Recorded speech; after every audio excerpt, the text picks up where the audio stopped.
So, how do you actually check if your artwork is approved or not, right? On Displate. So right now I'm currently uploading one right here as we speak, but I have uploaded multiple. So let me go ahead and open this in a new tab and I'll show you what exactly you need to do.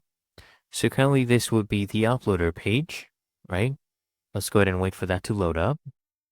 Now I have uploaded some.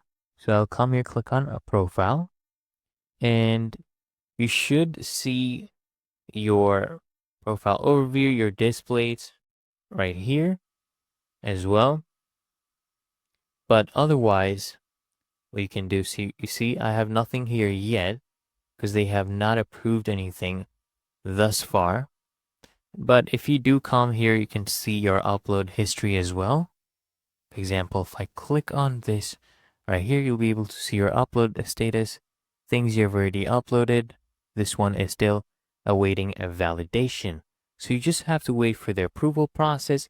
Usually they take 24 to 48 hours. But as long as you meet the requirement, you should get approved. Really that easy and simple.